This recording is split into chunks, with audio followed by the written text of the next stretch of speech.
Beautiful land, Gambela. My beautiful people. I'm into you more than anything. What we say?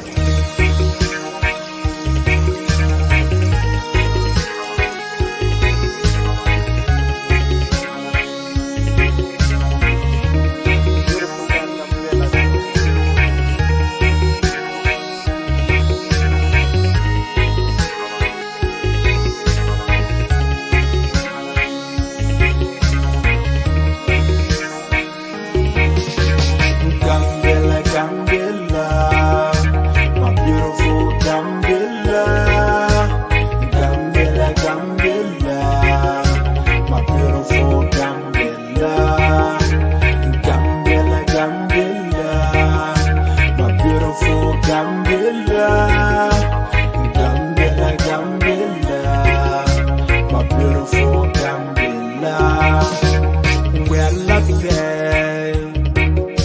my beautiful Gambella. When I wake up at morning, I used to go to a swim in Bad River, full of mangoes and trees alongside of the river. Gambella, Gambella, my beautiful Gambella. Gambella, Gambella, my beautiful Gambella. Gambella, Gambella,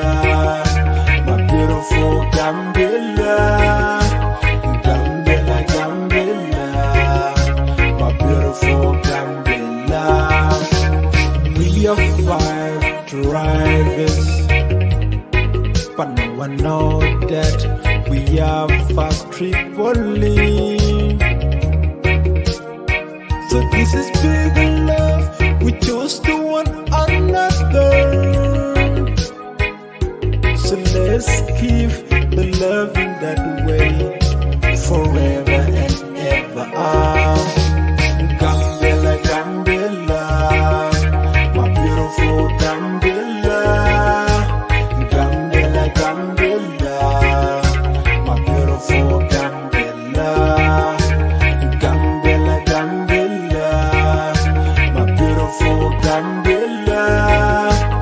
Gambella, Gambella, my beautiful Gambella.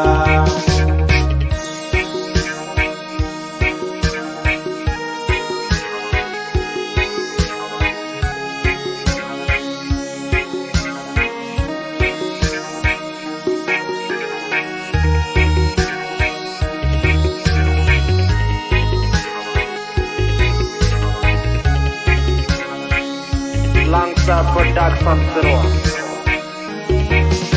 Gambella is land of so much pain. I'm into you more than anything. The land full of natural resources. Gambella is land of so much pain. I'm into you more than anything. The land full of natural resources like benzene and water,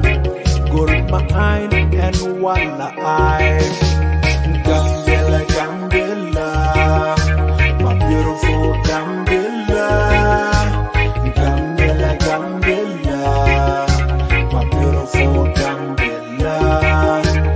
Gambella, Gambella, my beautiful Gambella. Gambella, Gambella, my beautiful Gambella. We are Fabian tribe, but one in his spirit. Let's keep the love in our beautiful land, Gambella. What is that? Tootla Music, Zaila Production Seroa. Yeah.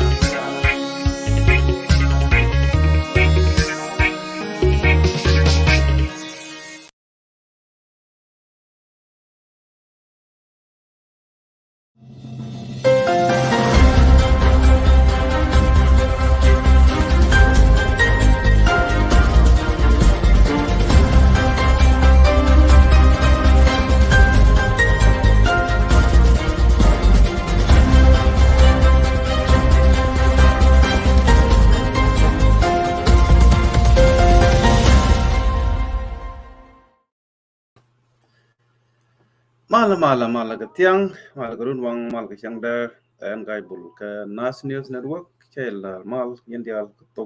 ketong nen dial. En tiana ban right ke ban right ketong Nas ke Nas News Network, topic dan ngode, na right ke kui Gambella,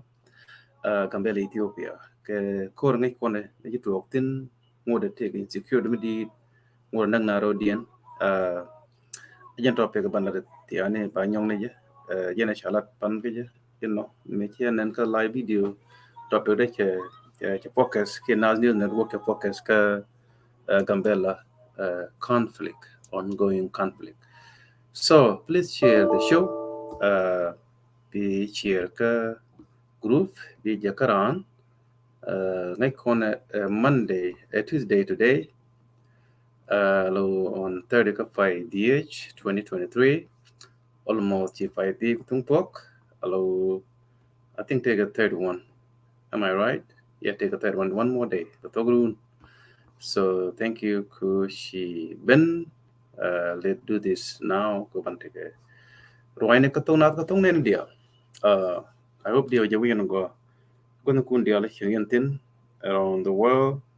All right. So I'm take a time ke jen tiang me ke run wang ke changder na time ti teno. Bia join yo. So ban right ke tong nat katong nen dia. Mi hi jen no ga tong nat bi shu leng ke mi jen no ba bi shu go. Come good ben your tiga time then you're highly welcome ku ban topping ban me share ke kon gan wari tiga lot information taga lot information and I take information from the road gambela ban ga balad go kana news network ku gambela abaran kon gan wari alo shiandan bo Ethiopia baran yenen wari yung wantino all right kan news god me kweti dial cover anywhere god in writin ke and miradian shedung werbo be cover mi chaje ko balat go kana news network so go along on topic dan again shaneno alo je tin again why your leadership is gambela insecurity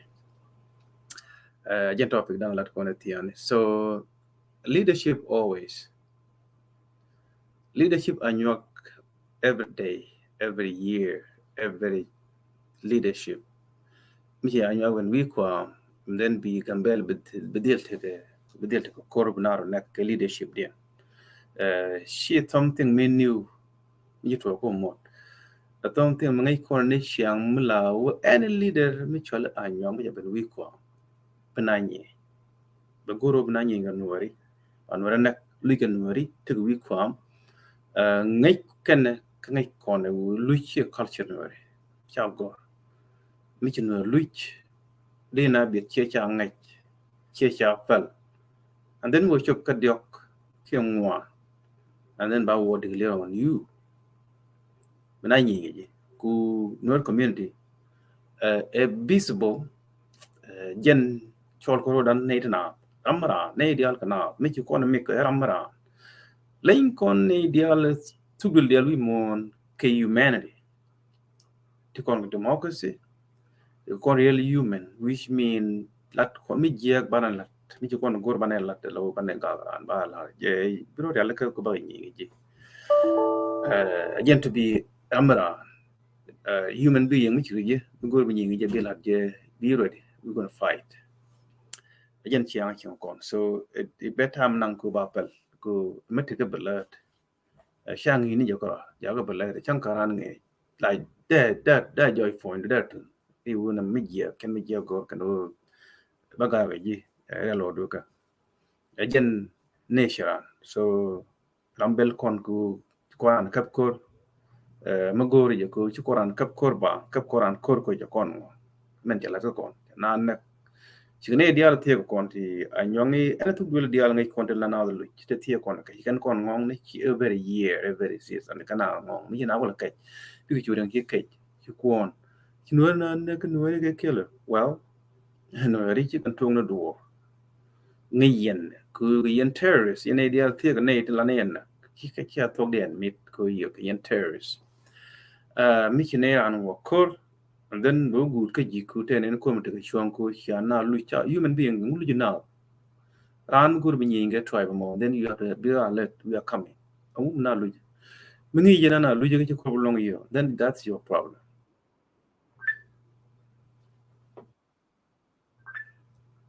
mila na lu ji ko bi yo ko long that's your problem so make sure lu ji na ka bi ko bi alaka bina live bi yet kana okay again dul go ko yo lu du na bare chu nyo da lo jin ngi ko so mingi je ne to yi kana ngong bi yet ka bi ka le ya lu ka again ko ra ko no mi yet ne ko wala yet ne ka ne ka kien na for fair na ready ya lu ka ma ka ben mai ban yi jom ban yi ta ki ban yi yo ka na lu ka chimo ato ka cha lat ka dual lat je ku blo na to ko ku mi yet na mi yen ne kana yen ku la ga mi ne ko nang ka ne ton ni ba ro rit ku chi ne ko nang and then mi go ba jan so wi mi ne na jo chi ne go fo chen ja ne na yung wan mi chi ne jo chi ne fo so chi ne la du ye yang na na dan ben gwa ko ba ko ya la ka na ye be mi chi no ran jo por ramo per simple no mi chi ran jo por ramo bu me long mi cha ne jo bu me na lo yok chi cha na ju ko nyam chi ju di ju ka re chi mi no cha fort but mi cha ju for good low shares phone ko shin luin jo ko bia na jo da cha fort so ko nyam som tam ken fer di ju then bia no luin jo ko run ki mo ki ta then bia ne ga jo ka gambela community so gambela we tu do lang di okay wana no ri ko ka anyo ipo no ka tin do di te gambela ti ne sha Murway Naath ke insecure gambel gambel te insecure na yetin go jin ngai Ethiopia na mala yetin and then sha tugwel dial sha ka jane to tolot to gwel kel mala kor to ka te leadership and one kwar ken kwan go kwar te jiru ka gambel the governor one ne kien no ri kwe tin jiru ngoda ba stel kon chako ko no ri kon one kon why then anyong na roi ti ko ra ko ku leadership mla luin ba luin ka ye mi kana ban ka ye ba luin so mi te ye ba le yen ku yen leadership te ku mon ke lo ba an lu ne ken lu button nyogen state ka and then the leadership lo luin ka ye e wa ba un la ruin anyong ni cham well lu ne system Ethiopia ki system Africa based on tribalism ke interest all right and then di ngai ke mangistu di ngai ke maladenawi te 2021 we kom ne be we kom la rabo na ke maju mangistu telan wer mi juru changa kel ko kan jitika lo kan wer to det ko kan me dan me mangistu te we kom nei de tang ko long ka northern tigray ke northern Ethiopia di kan bela be korean ne korean lo kan wer don chigna tu so the reason why kan wer during maladenawi 2021 to kon ga chako no ake ga ko yo ke mala da mi pine go ne ko no ti ko na ne ko ne ko leadership ko le je ko ne chang ko ne je no na ko na anyong ne de ti lo ko kwa de chob ngwan under mala da na we ti kon bin kaira ga ku leadership ko go kon ko no ti kan na kon yes look at this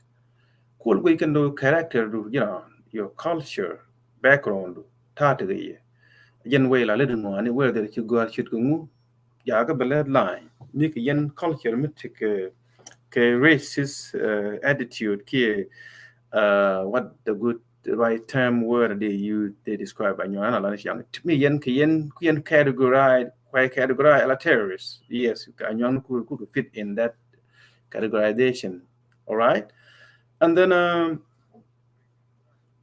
me kina ben 21st century and then the na take a change ki tai wale na the year now ko na yi da nyak adoren mai kelong wo right now la la yi ne hi chele la kun ba ka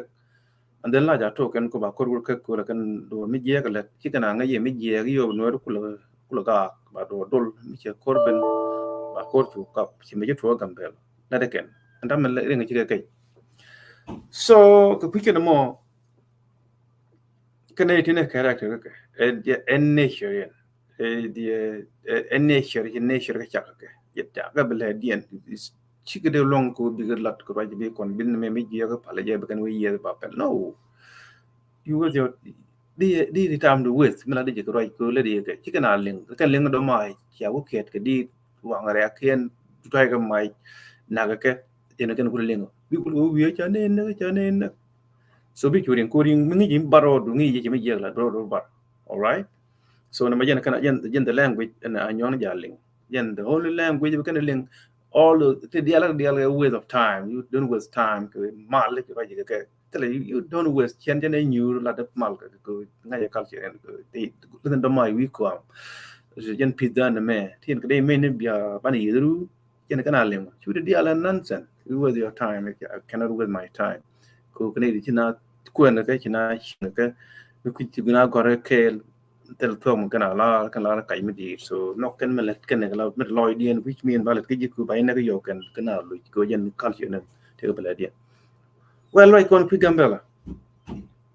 Gambel take insecurity. So why annual leadership is Gambel is insecurity all the time. Chico ben weak fa bana ye banu nek banu lui to bil kapshong bana nek from Paniro to Gambela chat but anedi 130 you can negat can men ben ruet needed disability wouldn't did can they kill them all. That's go no worry. Nei loy din what blade din ngô da wei nuer to la kan nuer kwa ku chana ne ka ngô da ba cha fa ga ku ne ne ko ki tel klot ki ken la kan ne ka refugee ken de te pan you do ka len anyak for sure refugee to Sudanese the one nuer cha no UN can contract between Ethiopia government and United Nation so he le ne go nuer no len anyak well mate refugee kan len nuer me lat nuer ya social media no len nuer nonsense. So quick ngani a big problem. So land doing government. Michana ngai. Did take the ru. Mititin good on me cha je ka federal government ba char ben ga duel mo. Di kam ni yo ku shit land no ku land doing government directly. We don't know. So ba kam ni yo bu ta duel guardian ku sir ba yo ko we char be na jen we chara laka government so ba mo ko yo bu butet ke dual guardian that's your man here learn no ko de yo kan ko de dual de da them de le so technical land owned by the government chen mun gudo so yen kulo ba tak ba fe ko land dun government nga Canada your government bo so bana ka really issue ku ya nyo chứ còn có lúc nào nhong này chứ còn quên cái nhẹ kiện chứ còn gan nhỉ kiện để tít lấy nè cái đi theo uốn đi nó wali đồng con đó nó còn thì bơ cấp bờ cô dân quay thì con qua chỉ là bây giờ thì chưa có nhắm miệng nó bị quên cái giang quên cái nhọ quên cái bánh quên nó tôi qua buổi thì nó như là năng nào rồi điện một bên ngoài quên cái nhọ mấy chị anh nhọ quên cái người mà go cái cô culture and they don't like other people cô cái nào đi cần thể cái cái này kiện dân để đi đến quay cái không so ku bladi ante ga mi yeg mi queen mi chikara den gor kan tiro jok mi ya won bir tie jok mi ya won wok bi ka tie jok je ne wok no ro ngwen ke ga da kan fin den yo mi chika ma ba chak ki kan ngwen ja ring na ga yo ring chom ke chi ring ngwen ke cha ngwen kan ngwen no ri go te to that is the argument den ngwen kan so these people take a definition of different definition la ta ma wi mo so that's their nature nga kwit ber kene ko go bad ba tokla ki kut kene ke ke lel ne kwa describe ta dien ne no no rodien ko rodien ti ka dien gor ti kan buin gor ti kan ku ne nyer buini ti kan ku ne nyer ber nyer amen nyer nueri ti kan ku ne nyal gor ke ne nyer ken da set mi ki naga ke ber ke ki nya dien kan jeng na ne ti fa in ngot gan nyit ken kan nak dam nya dien ti nya dien te ne kude ba gan nak cha apen ka Gambela madan minute time jokir ge lu cordial cha pen ngai kan ti kan de dispute me ba mi de dispute one guy so talk this kind of people no ku kon gwe they describe it get terrorists e chan ki kan dia one of terrorist community ke dia ku ji ga ga mi jeng men ye bi ko mo ga ba ga na ga ke ba ga defeat chicken mi je gwe men bi kan na cái nó quay thì con người chuông nuôi thế này alo ku ken durian defend mi guje argument lat kene cha san mek so di do to mi jiti ti ko lo do re ko lo ngi je lo dur ke da ko ni ko baga ga ji ko no be yo lat be ba fin ti kan to go go me the loy di and the we di and go kan they don't care me le ke whether on what ke Ethiopia you gonna go look at the show ni ken lat ken only man go ranyo jen bala la me cha chi jen jen problem yen the reason why we can kwar ken nak me nak agwa alam aken kwar ken dia la kan jen gambel bi robar take issue community ko sometime brand we could good constitution of Ethiopia ba we jay ko jur jin jay ko jur bay gel jay ko kan buñ chol gel jay ko yo so ba gori ba jenna ku ngi ken culture den bro chubar ku nak ji ne ku chede ken ngi ken ta dien so edi bakal ka anyak mi to we kwam ko go na constitution is so libe take risk ko ba na ne ken ku men ti baru we kwam de men ken ba kam je balel ne wala ndan tinu ci kon wero go ko mon dial bana kan ci kon wero go ko ci kon gel go so big you nuen ko ngot and then break you to we can would me take a quarter take a forward therefore cha ba joy big na jo na ka na je ka le ko dien so bail me to leadership den chede me go achanga next leadership ben chan kel ke next 5 year ke mo den the same issue ben nang believe na tell fel fen ci kan ngot gu any politician in the department me ani la quarter kan kan dia ten go ben dit kan kan they don't care about ni la ten no everything ko do go ken to do the go bel to do the ne sure they don't care yang ti ga perol ga men me ten be kan la ni ka yala mo ngi cha bi ga dweren blame on nowhere all the time ko kan bela nowhere te ga na ko kan wo mi gan mi je la be kan na ko ga bi kan ga man ko ga nyam ja ne na kan nowhere you see they lie mo wa kwa ibden lo gorio ba do ko le investigate bi pone ken ko bo pen ngai ken mi je bi yo fot shi mi to ga gambel mo na ko ni ngwan ku ken lo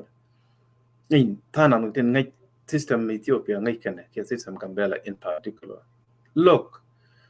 me lingi je chira bole ke Ethiopia shi ke gambela attack kina yi ko mi di den ta ga joira ala wo ken islander ken buin kala chal islander ke gambel ala buin nei den loa da romani yitigrai amarni gurage you name them islander chi ben gambel shan ken ko gambel Ethiopia what happened ke kormo video and I will go there flag show my young valley suspended Facebook I will there go evident nega islander nega buin dori kien nei de dori kien nega na ke uru ne ken dong tali den ba yak lui ken nei kula top military general te ga de na no am ke Ethiopia ken police security force police can security can ber hier mat kel dwejen dwe ken buin nak check gat wood cái jamani ke mech ke ngomni ke kenni kinang ko that's why naga mo cha video cha ku they don't know that federal government ke Ethiopia take a technology take high tech so kwana we konne dia ke state security long emlat ke ko where cha ngai cha system sa la cha la te so bana we ni nyu so bala ko ko ade 24/7 then mi le mi je ba yang le yi ro ba yang ba yi je they don't know me cha video cha je so video kan la ina ne kan no ri la order ni kan no ri la order te kan no de na order ya na kan no ngade no na ga ji Ethiopia te te do ken te chira bole a jang ne kara bole jang ka ka cha de na kan ne ka dan ko cha ko tun ka je no go de yi ende we je na kan ne ri sir den cheng do ken ti no ri cheng do ken ti ga ber cheng do ken ga bel go ga bel we ne dia na kan chi ga re chit ku ngu chi na chup ka ru din ku ne kan cha ne ko na kan nak ne te ko go cha mat ke criminal activity police ni te gang na cha na nak kir gare you we chi ga la rabole so video major pa ba da la cha nga ya federal government cha ne da yen tin wan ken ke ku video ko ba no er chi ga ro ki ga dio direct ka nyak ko investigation ko continue sei governor to we kwamo go na iten rio ko ne lat rio ken je ken like ke buin ko ken ni me la de noeri kan to do ni cha do play me dunku de to gambel ke ra bol cha ko lo ka ba kan to ne ka ba cho la ne ka ba la go te ka ra bol te we ka you can video you can translate ka we radian alo cháu le ken bui no kwal nak ton ke kai ke na mo ka pa na bol te ka po we video dan right kan ber kul wen ne kwal nak be do re ken ti to duel men do wet to bui kar tiane uni am de dore na mo the cause of war ka gambel ko gor kan wone bi a plan ke ko bi kon nuer mo ko problem bane kul nuer ko mu nuer kon kap kor bane ko la ru ne ci dane ne ko nuer yan no ne kap kor cha plan dal ka kan di al ngai kene u bane nuer nak yena ko la nak yitang yena kana ka malwal ke pool down ke ma ker ka gwang mi chana nak ten wan to amen wan to chana nak wa to men ti cho bado lo ko to pa a Finlandian again the reason why go nekamo kan ba nang na to cha ga je chwa telepon kel chwa telepon we je we mean ti chu na tin ding yu lu mo chu dia chwa we je chi ga chwa ne wan chwa ngai no dong ga je me yeg na chi ga je ban mi chi ga ben de ga men nang de ga nang tar gan me ya nang da kan men nang kana ga den la na nu ni ke ram je na bu mi lo go ba ber tar gan me kana fel so chwa ben je chwa phone me je ke should ber and then try je go there is no way me de je be God fel ga je ko men de dul lo ko te wan nak ka men de ditorom na God gan kien ja nak ko cha na je na sai ke ju rom ke na God gan kien cha ga mat ko even joy cha investigate annual investigation cha je ka nyong na na don ti ken coordinate gor ken woni ne bike men we na ken island de ka gambel gor ti ken ga serious ko yen ke men ga no ne wan ba yen ke ken to ku kala gor be ken be na destroy be ken ben ken new be dien ku ba nuel te gariya ke paral kam ngi ken nuel bi yu pa ni shenga yikana na kan dia me jana na me do jiro mon to ja ben ku je me na ye full da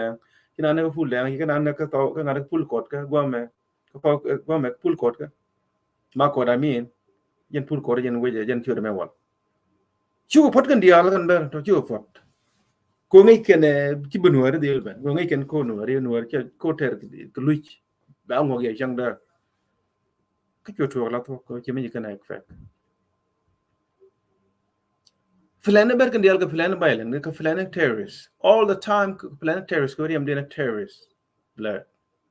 kwala men we commedia den wa yake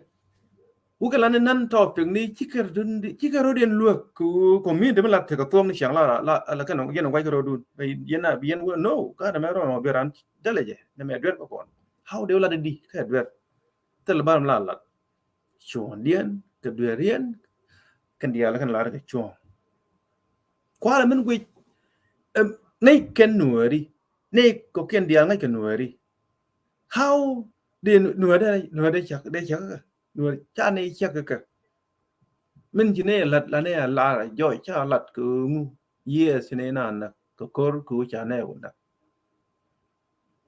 ken ne tin de na chen gadi gang ken criminality ti highlander na gambel nay ti de identify ne fa yin police ne ken ji security ken na army de ga kepin di al chiga ber ko amen nuem chi an in bol de ka yen ko agan the law man na ke tir de chi le ra bol a chen ra bol fain kien cha ka ke te le ka power why na ka prison of the war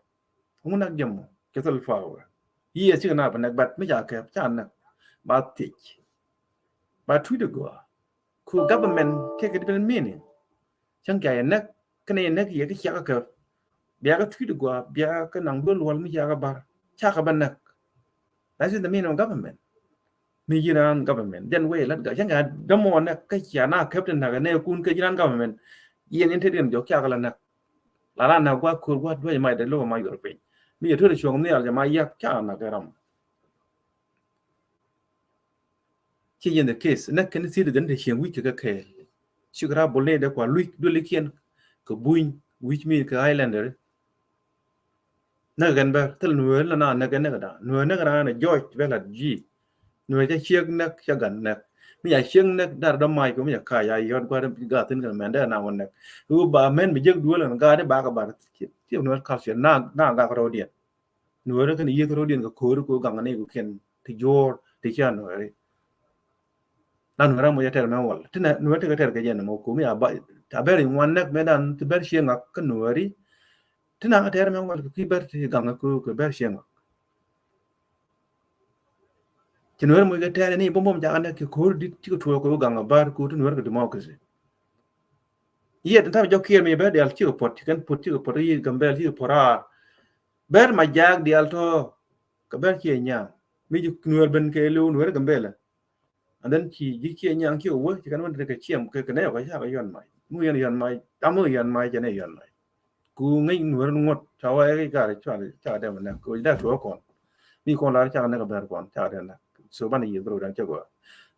ber ma jag dial ko short gun dial kan pun pur ke chi nya ku chi ne chi nuer chi ben ka jag dial chi ben tin ka jag Ethiopia ku na ko na yi ba no democracy rami chi te ko ro ngu nang gem ngu nang tena ne ku ti ye ngu nang tena e jang hi ran ne de ko ram ne ran ne dial de ngu ke dorian ti na ke ta ku na ke ngu na ke mo ber ma jag ber short gu kan yen ka tin do ke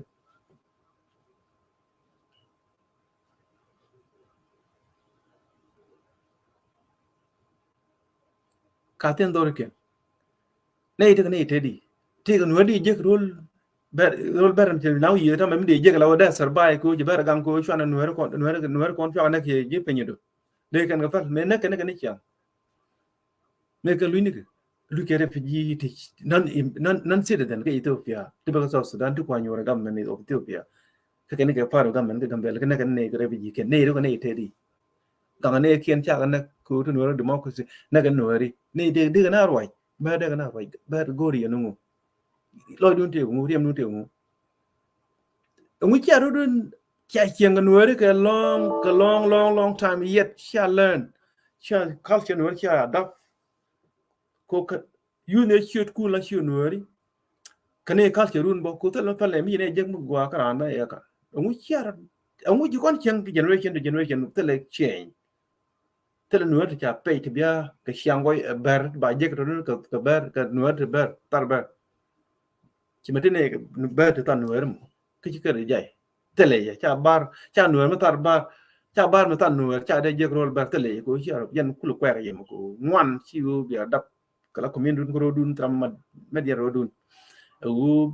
bây mi na uống về đun này đi cái lôi dọc 100% bị lôi dọc à thà nào 10% ở đâu thì dọc kia 5% ở đâu thì cha lôi dọc chiang gọi thế này rồi bê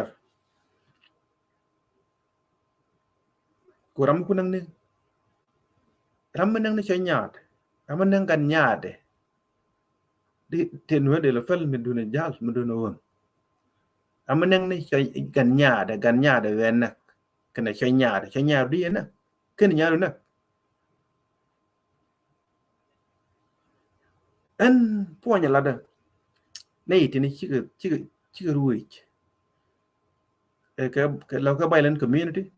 ke terrorist community ko am lu iran am lu na a terrorist am pe na ka a terrorist am chong kam dum ni lawo na ben mana yan mai a terrorist ram nang ne men daga na kan dia ye torbiel a terrorist the way they better describe it high percentage ka terrorist community one terrorism thing you kine dia le je ba te ne go ko kon be ko ngai kon be go ka tin dak ka long ko la te ne ko loidian community la dap ke pai dap rami gua ne be chal kati bet community to kon nei kon bet to go to me now ke anye kan ko ne to go good people but high percentage one terrorists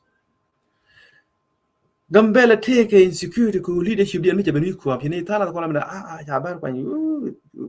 for protect bi kan na nyok tam ne ren ti ne go si go leadership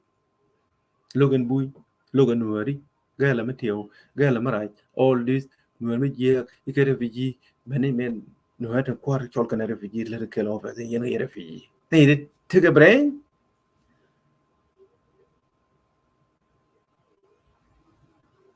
leadership and you are always insecurity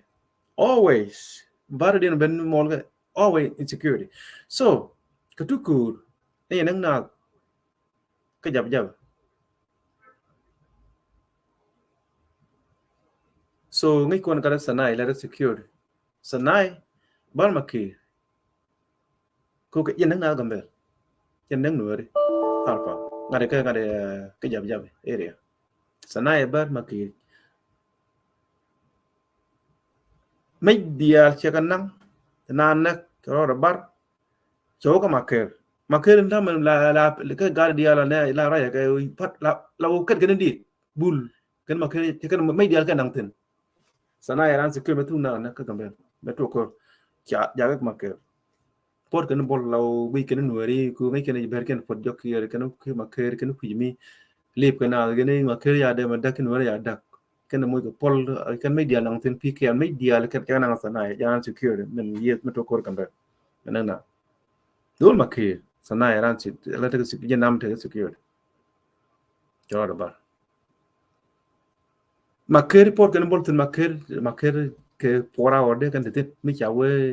nei de ke pikwe kan bel ke re maker da te pora ode kan chok ko ke de te ngo de lo le pin de kan lo che de le de gol ge lo de gen de to ke de ngok ten da te bar mi je te ga paw la we te lam bi dak yang ke yana ko kwale mi ku ran an security che mai kan chen nuer nak chro da bar cho ka maker pot kan bol chu kan chuk ket kan di lip kan na ko ka general gam kan bulu ge di de wanga tar ngade ga tar pam ngade pul kot ka ke wanga ka ngade ka makot mi che ku lu tin we ka maker de kan li chang duin ket de pon kan bende ban right media hikaru dikan durian dikan and meet ngodo kwa blame no nuer ko nuer gare viji pelkan the point ko kina right ke me yeng na ye dungre viji e viji tami kan nak to bar kan nak to nuer kan nak kyang dur ke la da bana de then ko human being mi chi da bana kan den kan na ko any human kwa kyang tin ke lu ya kyang ye ya update an na ko human being ko chai la mi je kidi dwal ko refugee. You have to fight. What about Anyang del de gambel de yi be ko chal de ga ko ka gambel de tin grun dia chi ga ma ka refugee like ni shoot kien ka media go the man. What about Anyang del de United States ko west be ka shoot Ethiopia ka be ka to Sudan kana cho refugee mi je refugee mu be ka immigration to Kenya ka yi Ethiopia ga ni fa yin cha chi na ka mi je refugee mu te ka US kan Australia passport ni kien bi je mi dung cha go Ethiopia kai passport ni kien ni to Sudan kan dia bi jing ne be ka ko be ka poshala again way kan la to pom ni kien how we can really Ethiopia kan ga ka wal in fact be la refugee mi je refugee mu be ka chi to Sudan native criminal he fit to lead at all. Could leadership be a threat to people of Gambela? Kuman gurkene changai. One kwarkian ka Gambela ka minority line werege kichin werege ga. Why is that? Can aid minority ne kan kwari wan wona kana ku ka guru leadership ya kamke. Cha kama mala da runi 21. Mala da nawe. Dr. Abi ja kamke. Ruin nuer wi ke kel ke gareo gwana rier kana kala tut ko kan kwar ji ruin kan nuer ke diung mala da antel now diung mala da nuer mi ruin len kana gwana kwa to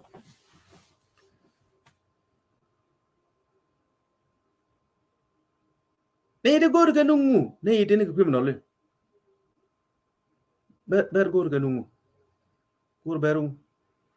take leadership tenaga la kwa naga nuari ne yidi chiki fit to lead the state ku chiki set more insecurity chiki na more chiki na disconnect sit then ogambel chiki na disconnect kina hatred luinjo ka leadership dien ku agenda managa nuari ka way kwa la ke je nuari chiki na describe ke je Big ula nemen nan mit out of agenda. Yeno ken wala. Ngugur berm. Nei de tot yu ko long. Dun ken ben federal government kama court. Aba bray ken nuer dia leji ben nuer gambel ti ben win ni.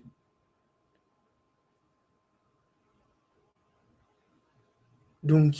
kanaling dun ti jala ga nuer.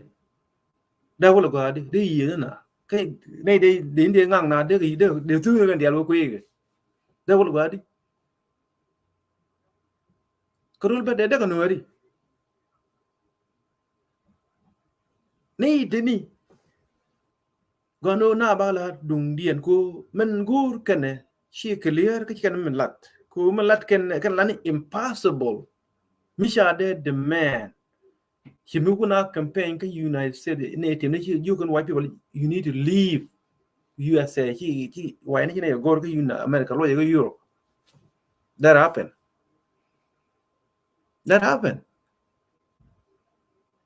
that can topic ku be dora ina tori dora nuer gambele chi nuer do you need to leave out of topic nuer chagwa ma che deny la ja la da ke be should be key yen kun mo da ko ba ne de bitin wal ga long time chi ria kan ideal kon ya wounded ka tan ni lu but 3 generation kan ideal de tin ta ka third generation de woni ka ko wo ga ni ka hien dien thiên của quý cái là khán giả yêu cái gì gớt rồi giờ na tới đây đó luôn ngay cái gì khác cha deny but do you think biến kan lao hien luôn nói gì impossible Gambela see the way nên dia khi way do khi đó luôn boy đó có mà cái này chạy này cái này uyang khi the land owner có uyang có mà not ai nhạc non nua này đã biết cái gì thì giờ cái là cái là ngay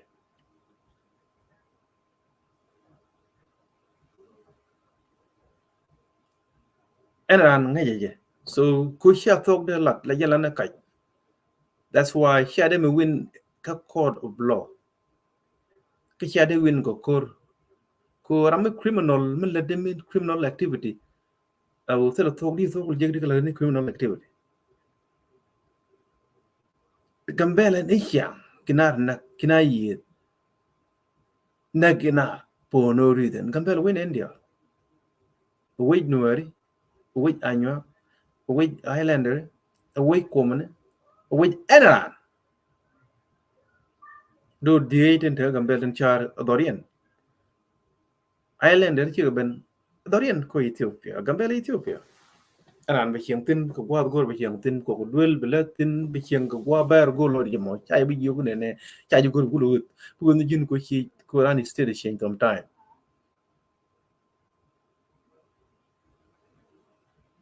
yen bear tanun ka tin guike god me gori yanungu ngula yen me kien belong ma yen ala ngula yen korm chia belong yen ala tam chia chu fot ko point kur ko to uyen campaign che ben nuer to sudan chi ben kai ko kai dun we nuer to sudan chi ben bege di ka border paga dan ko do Ethiopia dan ten peral gam dai no lam Ethiopia ken tin ni chiang 24/7 ko la benedi ko ba ko bukan magoro kan nuer Ethiopia rum ka bar bari nuer Ethiopia lengen bar Ethiopia ko wa why ba nuer to sudan lo no mutar ko ne to nuer community chana te ne to ga nyuaga adungur nu de mai ka bom ke de mai nuer Ethiopia mai ken bar Ethiopia ko kor de joy de nu de kan pa ne na chen ke yen ku yela survive yen dung chieng ne ko kien time ne kien ko Africa ke ka so Sudan cha de Thailand de joy de na pa nuer te ne che mo go yen ku we ne shoot kun keep Maryland do name about Fakif Chabowood. Tan en la kan len kun la kan chen ne cái name den ba chi dun ba wo. Chi ne ki ne ne ya ko ne ko. Ko ne ya fal ta mi cha ne ki ne ta yi na gambel.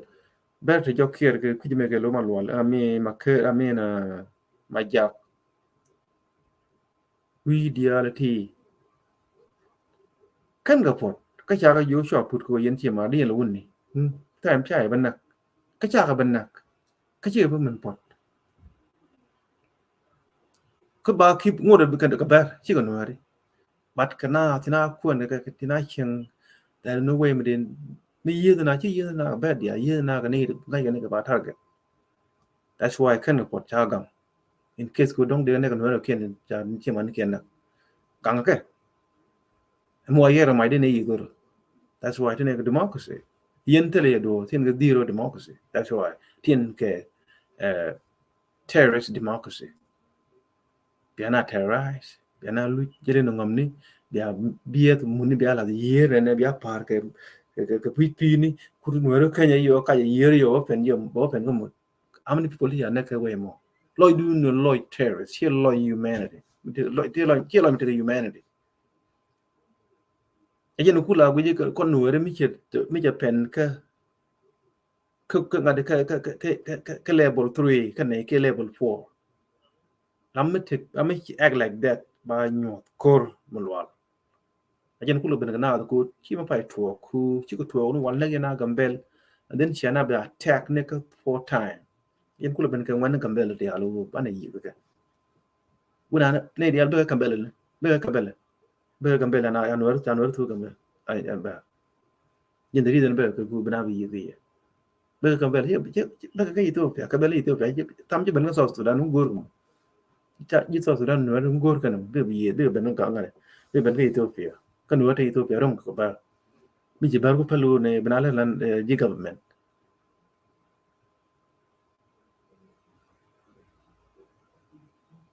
ajen TL len me len da kina len government ni bi to ka Ethiopia min gor ko insecure ba gwa ba wo so nuori te gara ko be la de nen konor ka sido gambela ki ane area ka state of gambela binalet by a mix it bia chabti kwikel bia te kamna nuori be gambela be te good security ta dun kwikel cha palni me len bar len ne dia chi la te me jale ti de len ne dia tran ko ti go yugo bu ko len ba da ka ne go len bi yugo bi ko fe mam chabti kwikel ko gambela be del te insecurity by a blia gambela ba tiem kujami wo airport nuori bi te take tin ba moyne ba amne ke bil bana shiang bi ata there by a mix ke na and then be insecure ba go aka gambel yen the only way go see a gambel Ethiopia away ne dia ana te garai ko let anywhere ake ne nuori te so Sudan de ben anyong te so Sudan ba ke ta la bi la tin no ko ni ben ka ba ke big no bo bi ke shiang ke Ethiopia te nuori ba ko de ka anyong ni so Sudan kene ba la go we mon per gwa go tin bo chiang tin so sanai ajana mananga gambel sanai le ga national security ajan mai dia nang na nek ro bar jaga makker port kan bol dunin miel 24/7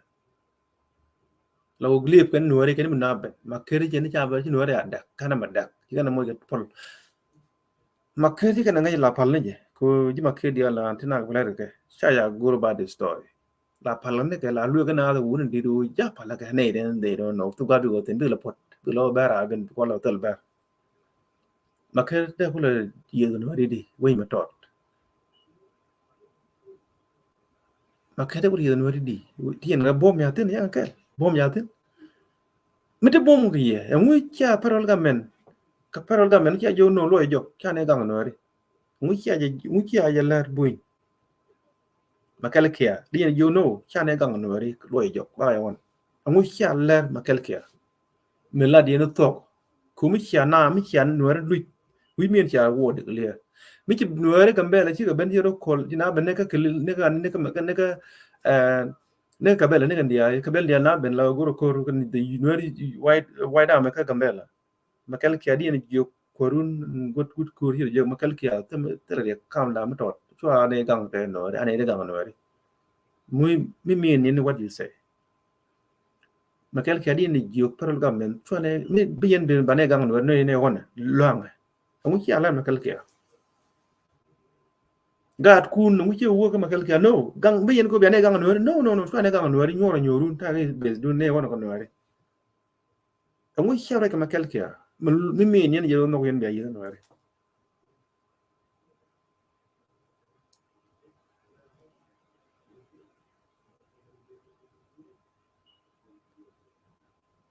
kane teni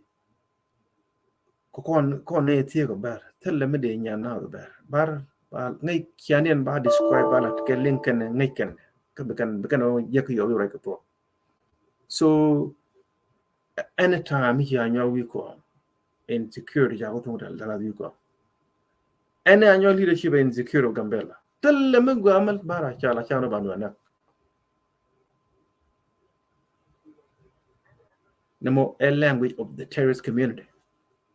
ramet community men wana terrorist tin telle me go amal kana deval telle gutti me de kana lat telle chan go ande ben widian chan no ban no nak ba sheng rod ban nak ba shek be nyal nyaman to ban nak wun di ban nak anything me ena no tum pala be kana nak kimen nak kana ka jipanya do be ka gambel ka ba refugee fiana kan dia el ku sana na je kwin men de ku dai the dai pin tin kan lu kram ya an the ka kram men we da tot we ro we ke cham man lu ku di ku lo ga na me le ni ember ka ber hi human be kana ma de ne ko nu en ta ken wu ku ro ta ken ka ba ka chane lu we ku ne ideal tin je le ke mu wa we ta le lo ne ideal ki bar kan nak mana shi anuar mana nan shi anuar ti ga baden kin be ga darab anuar western anuar ke be ga central anuar ka panga na me jen yang bar kan ideal tin te jen le ke ja na gar kan men jen ta ko pi ne bar ka ne ki human be ni kan kon anuar yang ina yi din turbil bar bijel ga gar ka dong me de ku to ru anuari ba na an kan dia chi mane kan pe ne ku ne le kan ko la kan te cha yo jen ta dia yo ga will chi ne so ga ne ki human be wuri mo kan wiya kai na liu ne chụp yan da ro di die chi ga liu ka ga da tiani ti lot man ke ne ja nak ne be ga panye do te refugee wo ga gambe be ko wa ke no be le wat kien ga da ro to lon man ke ne ja nak ka ba chi ga ban nak man ba man ger loy dien te le mi je te le ma gwa te mi je ten kwa la man ko ber gor ka nu ngode kan yigan kan wa kan kwa ngode tin kan du yen wo kele kan ber kula ngai gwa ja no nak tin e hieng no kan la jit le ngai gwa ja no nak tin ja ko tin ja nga ko ngwa mo na jina utin yen kel ku yen that is the problem nak dun kan wari bu kwa ni yen en go dia no nak tin ja nga ka nak gwa di mani go dia le tin bina lu tin e hieng no jen kel ku bar ajen kel ku bar ka hieng war kan nei de to ta chi ko lom cha kam leadership na da kan gor gan na kan islander na kan nuari ade ko ngwan na kan islander pal kan nuari ku kon nei de char ke islander chi kon cher ke kon nei de gul nuari kan anya chi ga wan balad oro mane kan amane wan balad yitigrai kan amane kan romane ke gura gene chi de mengai mi jal ke wan balad anya kan nuari ko mane do dia do pipe tribe ka gambel one tribe to go through the goal buin to go through the goal ne there like the care ku ka support no ba tiel at look the nuar bo nong na boy ke le ne kan ku buin ka tiel ku ne ji kan nuar go ti kan nga yu ne nu go ne nuari ku bi ga lan anyo kan ku ka nuari hi ku en ka nyen no ka nyer bar kan gan yet ber to ne ngur ka bar ko bo ne lan gwa do ngoda bi shoot ken de ki ngoda bi den sembelet ka buin ti ja ko glen te ka bany mi ko na nyer bar na ra bany kan ko nyer bar te ga tele ku di chi kon kala nei tin gor kanu ngu gor bar ajane ko ala support me to ko me dan ye kwa support won ne the petition de gor again gadi Ethiopia ta nuari de gor prime minister petition de telu kona nei tin kan ngodi Ethiopia je kan respect amene shankal the argument point lat kan chi clear chana bolok demanding out of constitution of Ethiopia lat kan ne mit widian ti kan guru ngot man ne kan ne je ti wi kwam medan me mala de ben medan tene kan wi kwam ko ni 21 you agwa you kan ne kala koren be merabul leader be dor kan mala de na we you kan manaka kan ku you kan agwa man go ne jen bala lado jen be kam mala agwa jon men shankal go ne be no go no wat kan na ku yidro den kan koren na kona way the god petition letter prime minister ne de moine ga time ka yith ne yith ka kor ko sidi kine men ken banna kan god go ne no ngane tin kan da kor la ga long kor chip ki ga long ko the man manat ken ke lo out of the constitution of Ethiopia ki kan ta gwe no ngot te ngot kan gor kan me widian ki kan yendi highlander ki kan yo gor ki kan yo gor kon wala kon ki kan ke le ke they don't like us ki kan highlander kan gor so we kan ne ka jamani mo ne ga tam for we kan yi ke jen be kan le yen way the god petition letter ko yen wi mon mi na right cha man la rai dun cha da nga chi kon nuori yen dia da gambel ton de tin ngan dia la di na la kan dia la da gambel dia la parol gambel ne ko te ga rai man di kan ko kal cha kon nuori jane ko mi kan kal helo kan ngai nei ne lo bat kal cha jane ta da kon nuori mit la ne do kine la indirect and they are led directly. That is our nature. The Kurd alina yigni ka jen makal ka ina yige ka gwaba de kala. We mon mi shirwa chara du chada ngai ta du chada ngai ta du ngai ke je ko shirwa kiran. Yen ga dia le kilil gambel. Chana de be disturb bana terrorize a terrorist minority te gambel ka te leadership kan ngona kan na do we mon lenu michelet ka balat ka ji so the day nan ta kana we mon ko bu win ko government sham cha we ga shwe we min ta we ga rai we government sham government chiang la cha la len ka governmentจะดูนอกก็ไม่เป็นนะ direct แค่อย่างนอกก็ฟะคือwe mon take a camera we kana mi cha na allow a federal government we mo ko na kana to then be well in by step in the government with a problem yen kula yen the federal government be dey belon ku gangaro ku ne mo na kana palkor be de be to ko prime minister mi kap ko cha go ba kor kap ke we da we de ter kor bien ter ke ter bare yen wan dian go kor gamber tin ke bi ba cha be ke bolo ke bina ko ko njok cha no we na kan we ye we na kan ye ga gamber yen we be you yen we le na we mo right now Kotar jen ke gig una ka cham kina wo chwe you mean what I think you understand men yin na ka gig che go ba kor kap cham no federal government ko jen ku ber lo go ko ne ben wore ben ke chang der wi men bi kan kon ne ka den bu kon chu win ba ne kon de yin ba ka chu fal then ba yulan ke den wore a pre-plan a strategy ku we bu kon pen o me mi chiram na ju tuong yok a chu lo yen wan den go ko ba ko ter directly ko ter je ke gig ke we ter kan ko jen mi che tuo we ke lel je jen exactly jen we be lel je again the nature of the 21st century politics le na we mo to chanang directly la le ke gig mi ngi ko na wan ko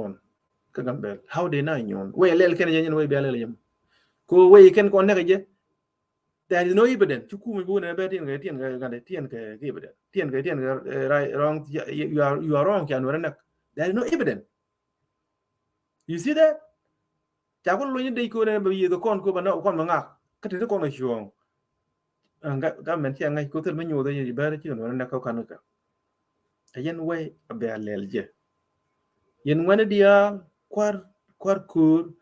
kwa tu dole nuere ka gambel yen way be alelje tel mi chalo ba kor kabere bina yigo ba cha tele je cha gor ba lel cha gor cha pel way lel ber yen way be alelje yen be can understand ka yen be ke be can the terrorist attitude better reduce kum we are using the same way let can yen bo lo den tel way me de na dole kam dum ni bana anda ka ber what about you lo den ngu ya chen kam dum way la lelje temdi kon yon kon gan temdi kon nya karam yen ne kon ke way me yen ne na ga pel temdi kon nya tele but chagwa mu tuong yok ko batuo ku a long mu bar leadership that's the beginning just ping ji dum tuong yok mol ni na nyon na kam dum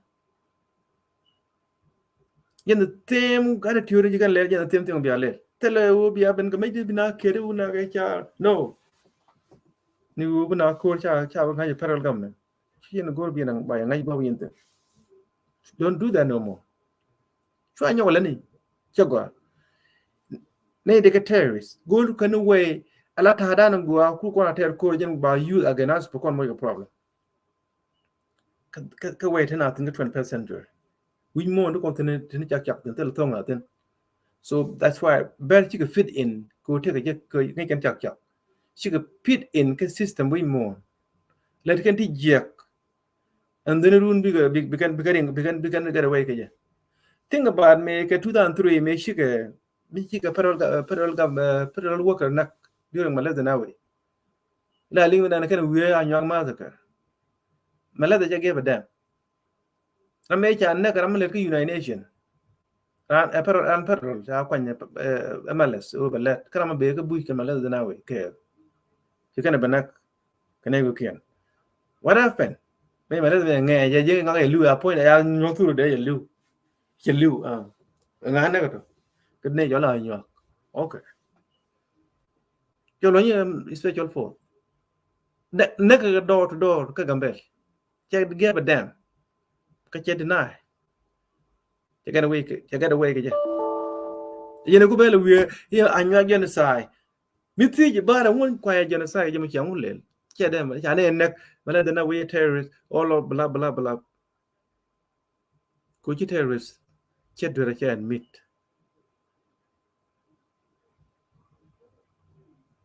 cái lui cái này đó chắc là cái directเลยnè cái này direct thì cái nó lui cái này là cái cô ram ban cái nó gor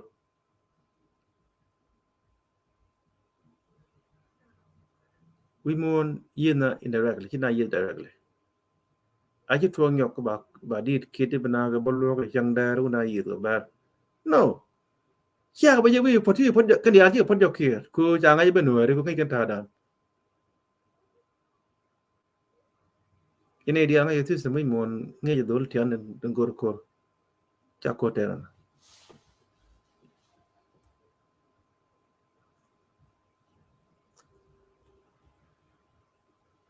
cô ra thế nào này ra nào đây nhổn này chắc cô luôn tức là per nào thôi cái mới trả dân như bên nào ác cái đưa cái chuyện tôi đấy kiện cô thứ con là chạp gì human being thì chạp gì dân exactly dân làm cái cô cái nào là thu thì đi làm bên này yêu bé bà cô cái don't do that no chả bắt thuộc brand nhau là ai chả nhau là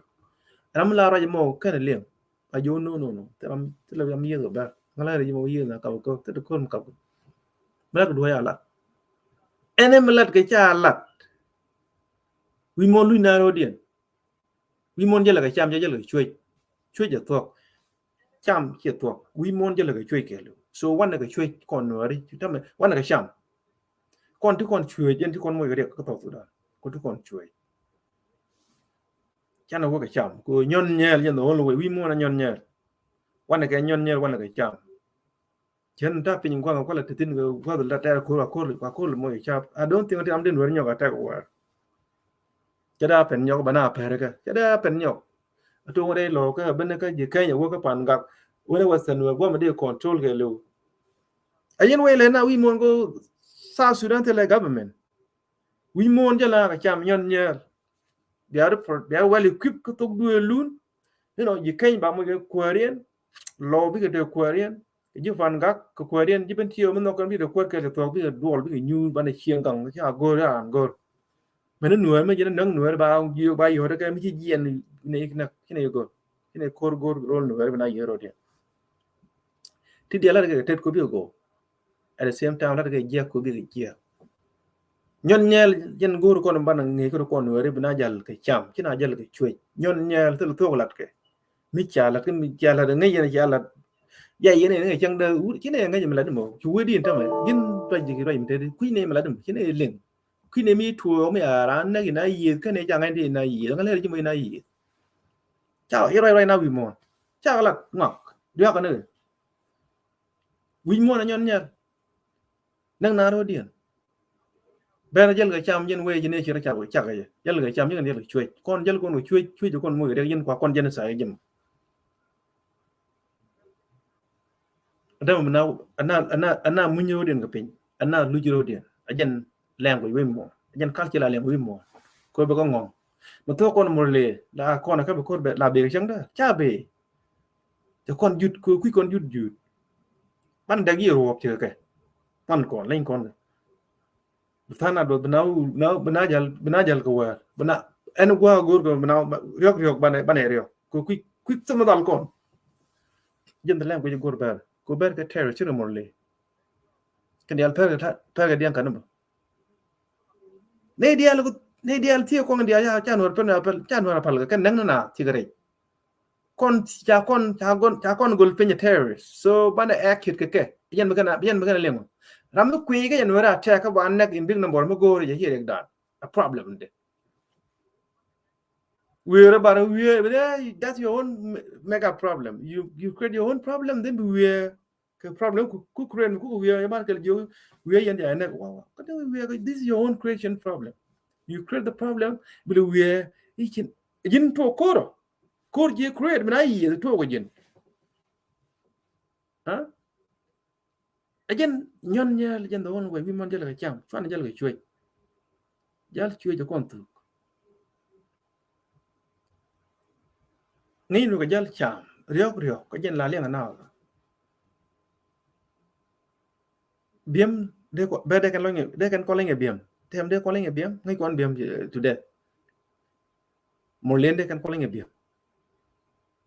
tina tidin la pin ko mu te bol fort ke na kirje ne kan wandi al de ko je rom ne ganga na nan ken jeng ne wote ko bom ji de malet ken la pa na 24/7 cha wa na lu ku ne ko te lu ko mi lo na mo jen go ba nyo ko ve ko rai ko te kon te don jen dak boran ko wan dia generation to ko lo ko lo ga ba hiengang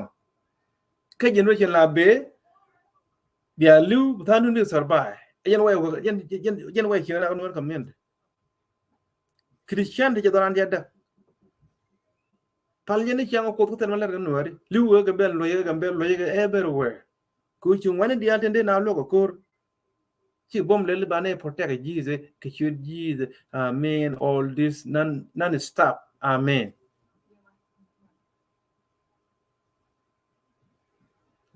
bukoro shale lis dial ten dak no ri be ko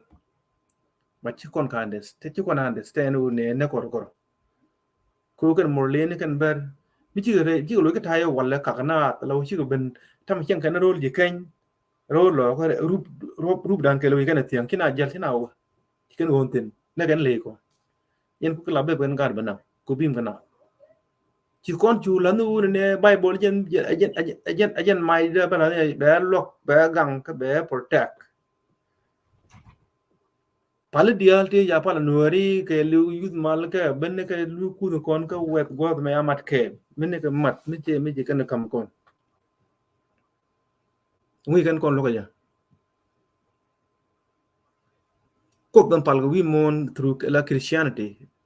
need you one can understand to the meaning way en nang yo kon ke je ko nu ngi yo kon ti to kon you kon you ke ru be the only way to go hallelujah amen ki chana pal before kon mi real to nonsense christian kan kon pal ling ke koryom dien a job a pay position no check a month you will go ko pay position that's all about it lerno duka ko la de ka ko pe gi ni ji mi dum ko nan chai de le fe di ju let volunteer e pay position ne ko wet gwa no de al te ko wet gwa cha ordain u bo lo ko kep u ba te pay check nga let volunteer ko let no ko de le de ka tam de ko le de ka ko gor ko no ka je gor ko no kwan ka je gor ko ni tek ka je mi ja tin how de ko le de ka how de ko le de ka ko belen ko no ka how de ko le de ka ne sher mi chang na de le de ka di belen ko no ka ko kon ga ka mi te tin ko yom dien me we ka afrika chana nung rai ko de ne ne ba e ku kon mu e we ba na ka fin bi cha ba le cha tem bia cha bi te go dun ko te go dora all this te mo dora jila me bo me te mo dora ko yom dien mu te ko yu a millionaire de yi nyu ba ba ka de ta yu na ka ba de an ta no ko yom dien mu ngi je ne te mo dora diu je de ngi ka na wi mon ngi je gu ne to pi ma ngai an ko ra da ba chen ko ne ba ka na no ga ka kan dia ling ling cha rai ko cha de ngi ka na ku mu te ko dora ma ngai ken cha de ngi ka na chi ku cha de nyu we dong de an di yu je ga je ko je ka ni yu we te ko dora ling li te de ngi ka na yu men te ba jal wi mon ba na ngi te ko dora i nyang wi mon te lot te nyang kyang ko ne al ka la to ton nyang wi mon bi te la ko lot bi te ko gu ko yom die men ne ka na wi mon chi o yol nyang wi mon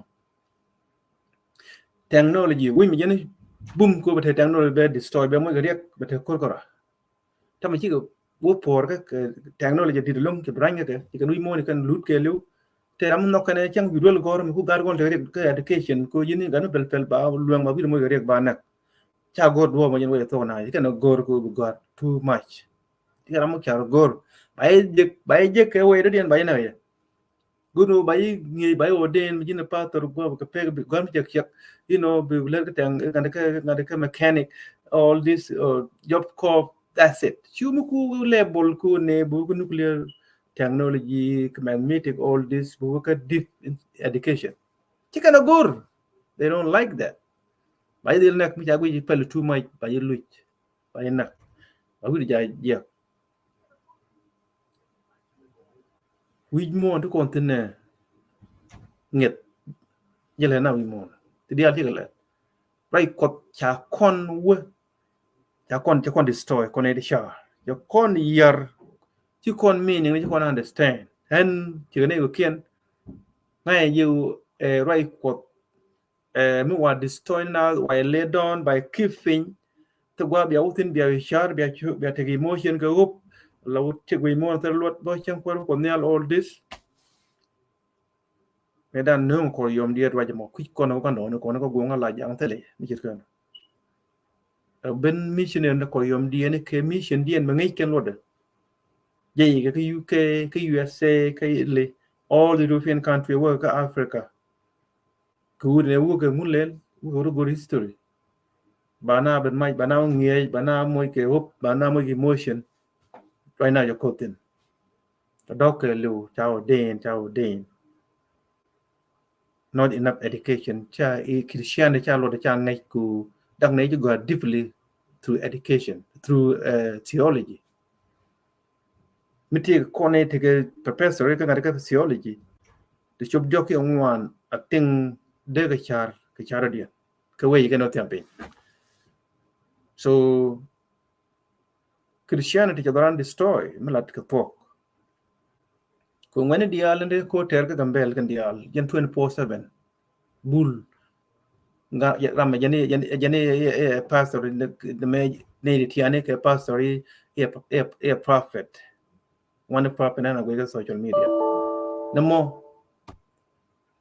jen we go ling li the bana keep up mitel ke jen ken ngi na mila ken liuni chiang kan pa to ken ne dia la ngi kon medan te wo chiang ko kon ne I don't think so una ni mun me to gwa tra mo porga ku tam yu kon mi liuni wan mi luin jok tong nu te ne dia kon la ko nye ber yer tam yu luin jok ke te mon ke 1 year ci kon go ga bay la ji pol year be go wetino wi ye nyal tram ji kon liu mi ci lu njok bana jogo ci ye ne ndi ale liu te ngaka ya ko ngo ngaka ya ne liu go ne ne je go mi tele again planet has to continue blue planet to continue jen go liu continue jen go ye kon de ari ko ten to go wo ko yom dia ci widan ya baro dan challenge ka Christianity sure ne jiwa an chu fal but gonu Christianity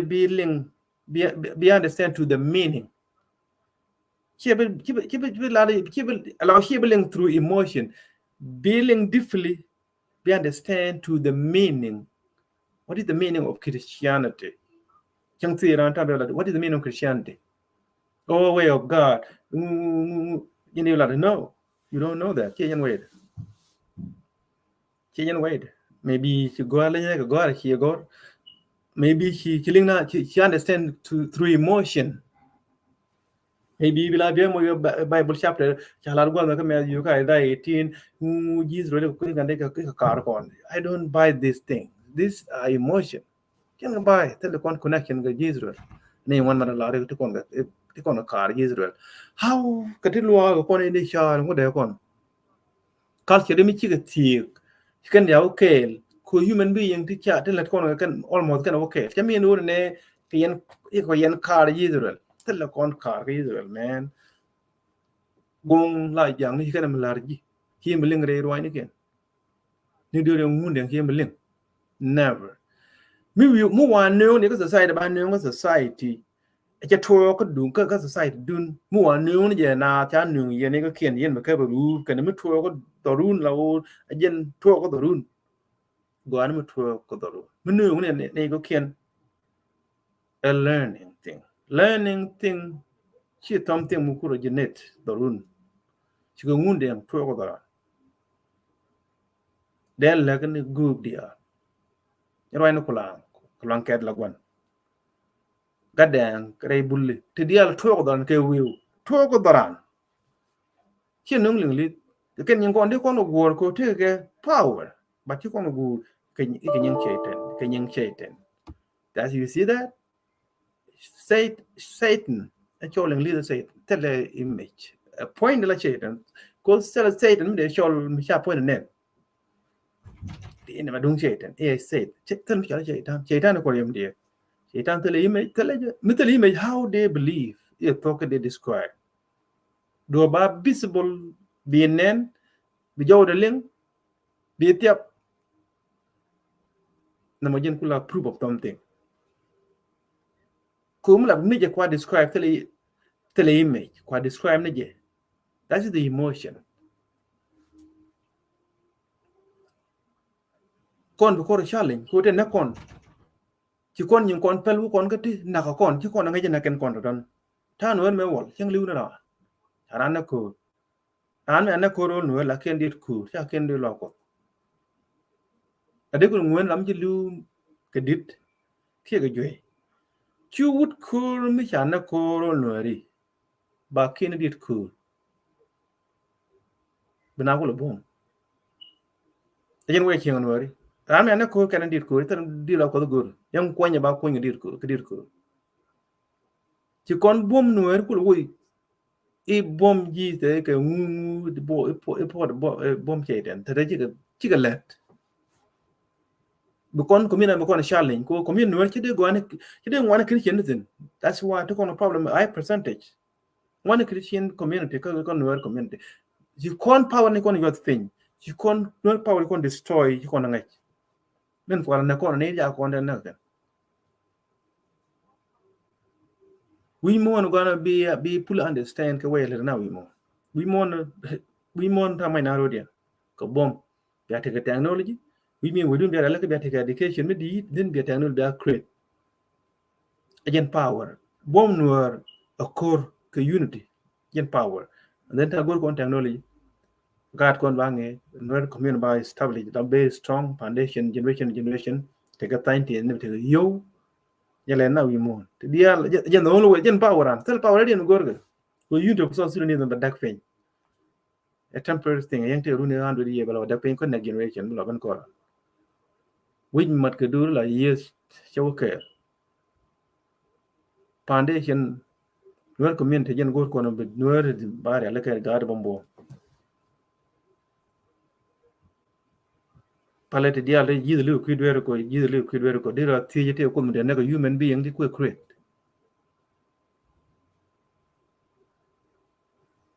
ko me jen chang na da de gal la ne ko human being ko create for what reason de na gat ko de chi ko de ko le to ne ko de jak de dia mu to gre ko mu chu mu chak re ko kira ti do chu jam no ko la me ti bi te meaning la ma ti ko de gar ne ko de gar ne anda ya cha nó chăm ku ne le ko lu ga bod nga chak bod mu to ko tin chak bod ka jen chak ran loj mi go do loj mi go mi je loj mi go mi go mi ane ko chak de dia lo te ke che tam de tin at the same time to ko bom ko wa ko jen ja wi mon ane ko pa wi mon da ga re ki ke le che tan chak ki ke chak ko wi min ko tele overall power ko mi che tan tin mi la ko ga wi min te ki ke ne ja wi mon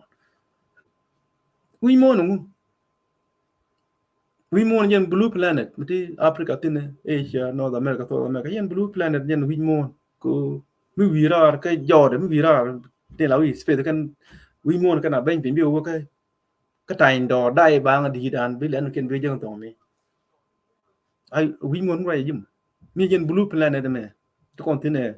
North America South America Africa Asia Europe yen we mon yen we mon ko yen we mon only 2 day garenia took the one good 2 day garenia yen we more by tin ka te ko and we more blue planet te der ka dai ba ngane ne japan te der ma chromatin ta ro ngai maybe a sun gravity maybe like that te ka dai ba ka tain do yen kuna la yen ga space ba ban pi na ka la no ke so gano we more bitara ngai to the difference between we more connect indoor so we more no content yen ne dia human being tin the lady in we more but indoor me chalo ngai nobody knows kol dia ko na ko ki mon you know nguni no ngani ka mon kan all of them kan dia ka mon chi to ko blue planet banan ga long cha cho so malada jane power we more malat ke tet chi op no ba bli mi tom ting ba pen mi cha point ngai so men nak doran Christian te yan medit ku high percentage kan community hop ke lu power bimana gang e should yes me one high percentage kan community belan tani Christian ku ye tani ta no me wal tin nam ji kon me je bal keje so doran is secured right now doran te security ku ji kon hop blood protection anything but they kon look tik da men ba cham ba ben ko ba me je namo emotion ja critical yom die me jo Africa che la kan ni cha dia cha kem ye ru ne dia ka dog bor e cha o den and pastor you don't even know what do you believe in me dog yang I don't think I can understand to the meaning yes you will go okay cha my certificate maybe take a bachelor degree maybe take a PhD maybe take on the way be take a PhD ka theology maybe take a PhD ka theology can understand to the meaning of what emotion go all this is only way of option for the Jesus more can understand you got PhD you can understand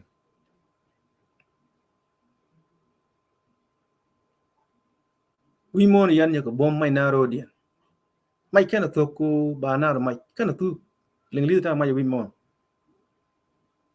yen the tem ko wer mi te ram mi nyon ko ba ne mai ki ga jaba de badil mai no matter what daraba mai we nak nuori ne ci de pal ba mai ne point dore ram bu wori amu wote ko to Sudan ko ne ci nuori ya mi jegla ba yo ne mai we ya ne ko na jaba ka ne de ci jaba mo ga mai na nuori be careful no community ja ben we mo na nyon nya tel mal na ten nang na rodin be ko je na nang ga no ri tam kan ga ni wan pe cha nang pan ge la week ke je kai every day ka lo ke ji fan ga kwa kon tu lem kan ha kon jen ti kira mat ka ber i ber won ti do pa cha ga ka mo le ni ban yi ka no ri no ri ka ni je ka ban ka na me ja ga mo le ke ne de ten ko no bi da ra destroy we are not part of it so jen ti ber yong ko tam bi ko lo ko no ri do di al ti kon te ka plan ko ban wer na kon te kon ko plan ke chud ji se ba kon lo cha dur ban pinyina ben ka gambel bang kwak ka porfel la khiang ban piny tin je ba dun jale je re ro no ri ka chud ji do ko bol me ja na kan kristian kon ti ji do ko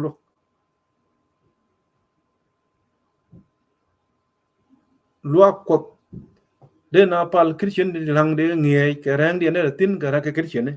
pa na bi nyu ran nan one day away bi chong tong mi ji ro pa na bi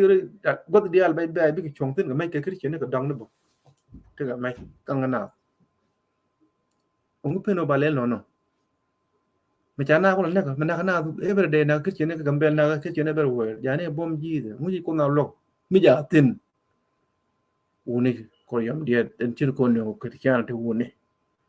mi ken ling li mi am ngon mi am je ben ngon mi ken ling li understand ngodi ti ke emotion ke christianity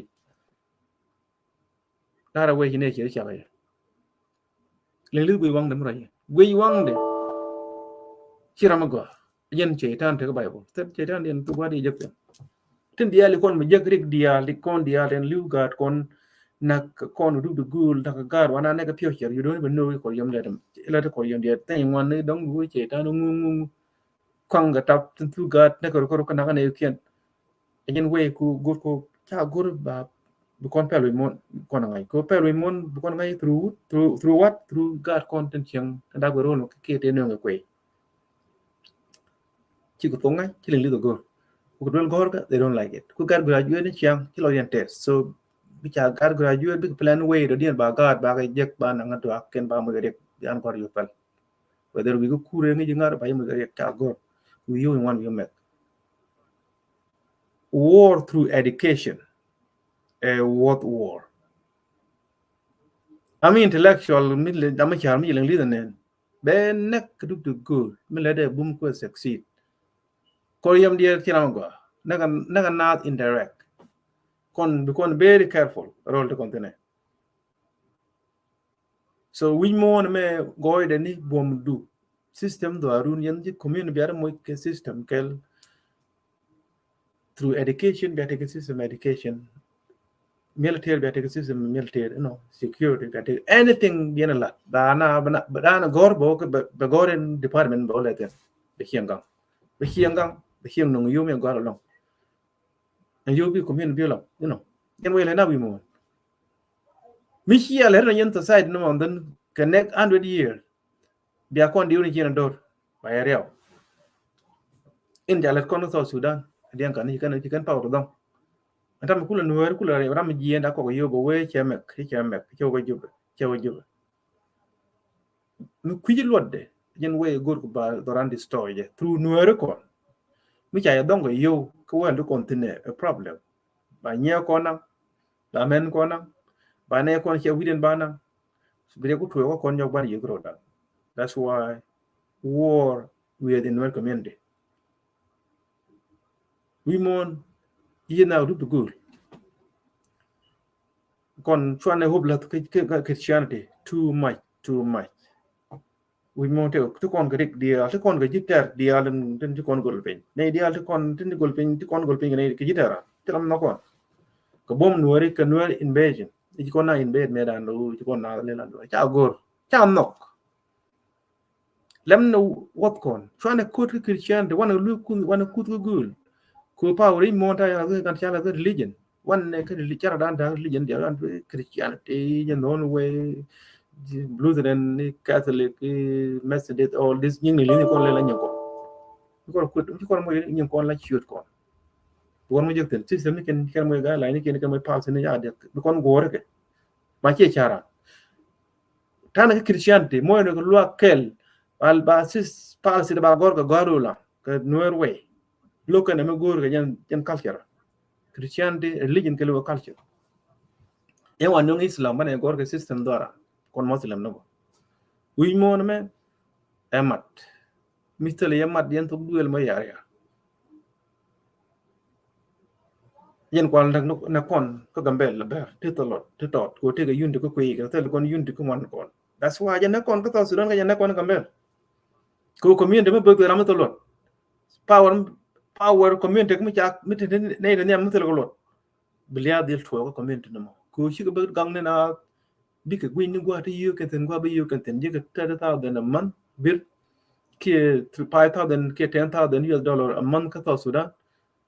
ram kuy wi dem ci kar ka men be jek be gor gwa te yu ten je be kar ka society me kul liw community me gwa yen ne te niam ten te ka bi ko te je ne they care about the community me jek it mean ka te ka tap ten we ke dong ka ne te bom they don't care about the community kwa community can sell out nak na ta ken ku ya ko yu ku baran ban ki ba me bi dot no be destroy ba la through bella through je che nga je le ne je be careful so dunga anyo leadership gambele insecurity ku ken tele ken ka ter parui ter ga nuwer ken la parui tele bar mi je ter nuwer parui bad nuwer la ter bella parui ke chen ga ko tok ki cha ki anyo ke tok dol lo te ga ji bu dong ni che na chiang goi kai ter chiang ma go ka nam cha ko na ne ji ra ye ter for life we know na why they forget nu tin na ke peace a temporary okay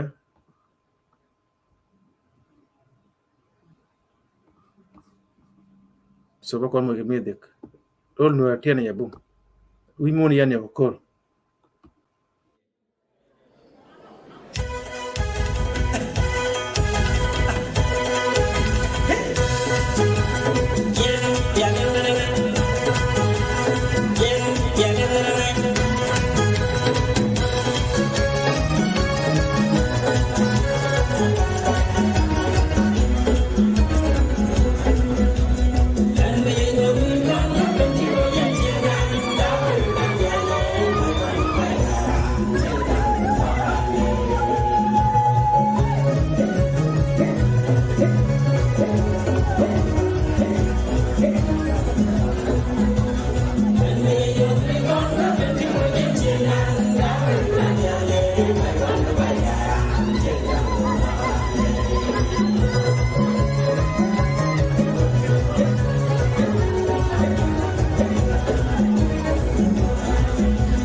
Antuar male,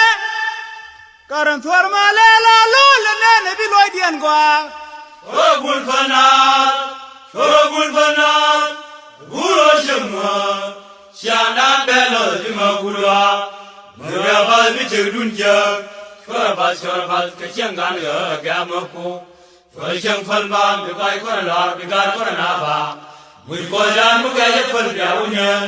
Falkan one and Yentame, Balamukur, so now the Jugan Sushin will be a party. Karan tuar male, karan bul male la lul ne biloy dian gwa. Shorogul fanal, guro shemwa,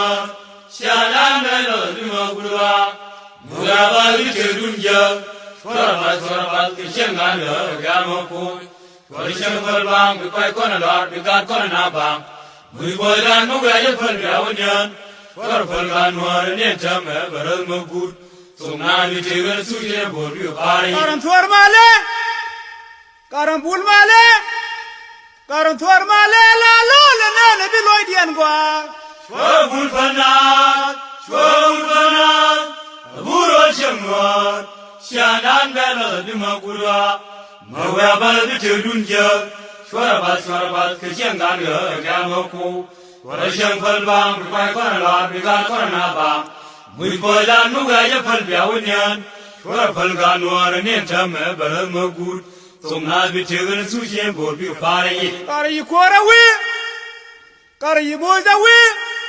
den shusha we ka dum dang wan ya kon ngai bang. Rusham Noir, Muni Kulay, the Paradori Karum, the way I live. Sayali, the Wichivado, Karum the Rum, the Garman Yard, Sierra. Kara yi kora we, shi boza we den shusha we ka dum dang wan ya kon ngai bang. Rusham Noir, rum chwe kan yiran sajali ni ya chwi chi ba lo rum ne long kan man ya chen ba tong Kari bo za we. Chi kwara we da chi o che we ka dong da ngwa ya kon ngai ba. ru shang ma mun mi ko lai ya ba do ka rum chwe kan yiran sajali ni ya chwi chi ba lo rum ne long kan man ya chen ba tong Kari xiang we liet. Kari xiang we liet. Ti xiang we na ra ko ka ja na ka luk thang kien ne. la la no ye wi la ko ye ngai la king ngam bat ngai la king ngam bat la king ngam bat xiang yi mu phal ma ma bia so la Kari xiang we liet. Ti xiang we nyo na ko ka ja na ka luk thang kien ne. la la no ye wi la ko ye ngai la king ngam bat ngai la king ngam bat la king ngam bat xiang yi mu phal ma ma bia so la Kari xiang we liet. Ti xiang we nyo na ko ka ja na ka luk thang kien ne. la la no ye wi la ko ye ngai la king ngam bat ngai la king ngam bat la king ngam bat xiang yi mu phal ma ma bia so la La lar ka ne o ye lu wi da. ko ye ngai la king ngam bat La lar ka ne o ye lu mun da. ko ye ngai la king ngam La bat lar ka ne o ye lu wi da. ko ye ngai la king ngam bat La lar ka ne o ye lu ro la. Goya ngai la king gambat, ngai la king gambat, xiang yi phol ma bia La chola. lar ka ne o ye lu wi da. Goya ngai la king La gambat, lar ka ne o ye lu wi da. goya ngai la king La gambat, lar ka ne o ye lu do ra. goya ngai la king gambat, ngai la king gambat, xiang yi phol ma bia chola.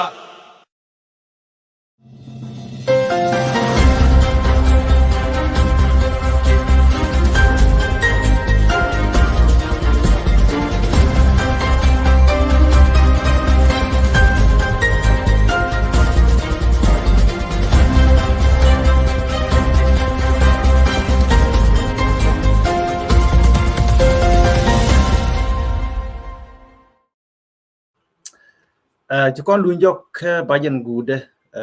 chỉ nói thế bốc cái này đi algo đó này cái good I know thế này chỉ rất quét giá cái này but tao ra mình đi long này I don't think there are no I'm sorry for that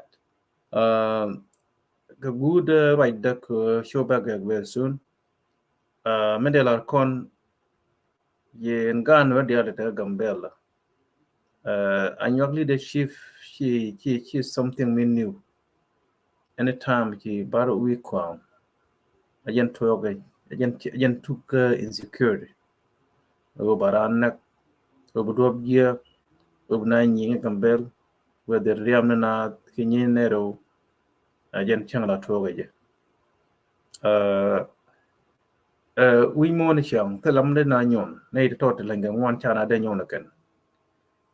kan ri nyon wan chai de nyon nei to go country we don't care I'm taught mình là nyon be use men use yen be ko dia kayo ban we use normal ki rai ka tok din be ku destroy node am gon nyon la go ni nyon je pim ba pim e doi mai pe doi mai ba ja kai ke be rai kai ga yen rai je god bar ko ne ri chicken new ko chi mai lat kan yam generation to generation je kon ching ke run dia dor ben badong dor ben bad chiang badong selama new mi jigan chiam go jikan gor chang wat cha go ke Ethiopia law gor kan ngot kien ti violent law so bengal accept violent law chana den ngwa ke mendena ngwa ke lo ngot ta gor la constitution en ku do dial ti Ethiopia right yen let kana ti de let kimido dien ki tribal agenda chi de la kai state mi ti de do job dia ki mo yen ga no dial chang gambela ne de ki man kon to jol betene so chi ko mi go ji kan mo kan no rai mi je mi ko ji kan to ko ji kan chi por la kan chi no le pot pun ni kan ka kan to ko kan na kan no ton del ko por la kan ka kan na ko ji kan flan pu la pot ko ngi kan no be number terrorist act again kana let kurundia so yen ngone be ratit long chu jel e duob go ay pente ka mal yin ko adu ganu be jalo wan ko biaru protect ko yen culture ngane tene chigane ko yidu aran bad bagala tok anta te ke ku kan la gor kan ta dien ko dien ti garan gor kan ro dien ti kan buin gor ti kan ro gor kan ro that kind of more impossible we mon me tel wi medina chim din ko la tok du lin baran dan kan war ka belen dial ko de ci no content ko tene ni want to go le Sudan te be everywhere chengaten cha ni jo cha jo go wa ci cha ro bi chengten bi cheng ko we ne dial gambela we ne dial ci gambela si de ko ade and what done dial what the dial clearly I mean what ka belen dial de yan chengten ka gambela clearly ka belen dial de le tin any ka bela ka gambela de chengten ko ti de na jin ti de na we do so chegor ibana benar chang jagda we den ko de chang de kon chang ro jagda we da medina ya ka minor to kwe ka parliament one and over 600 to 400 so how they na you know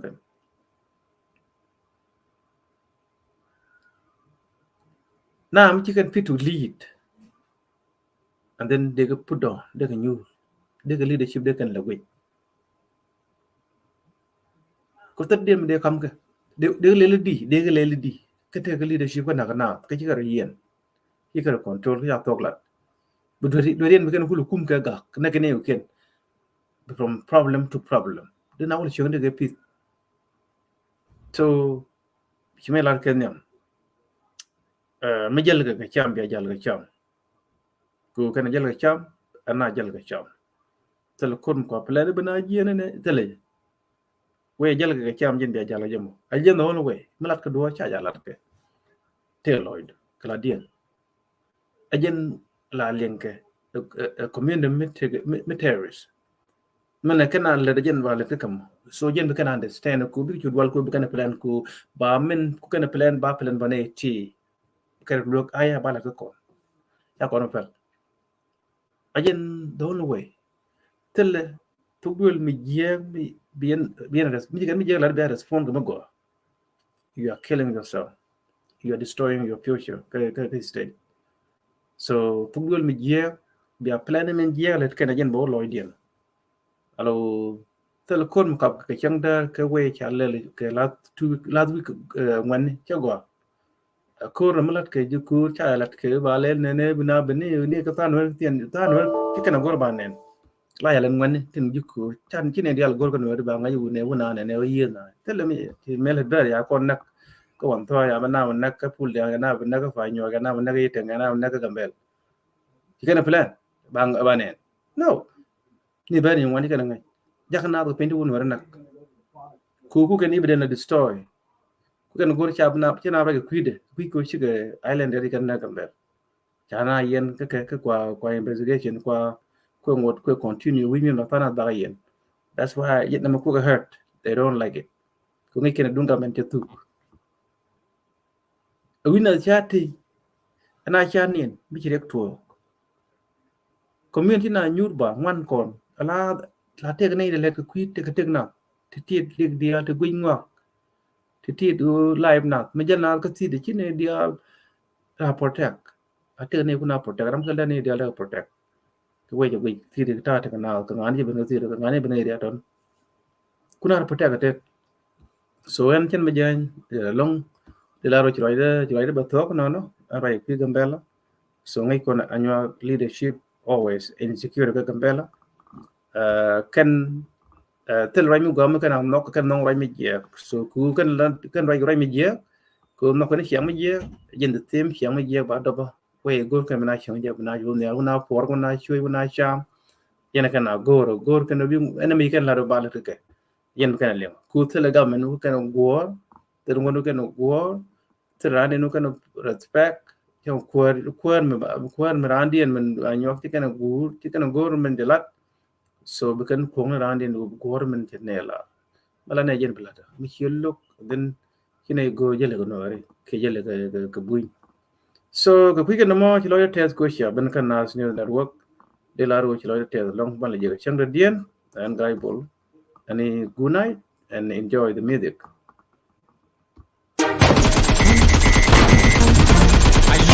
Question and last minute champion and special for this winner in the world.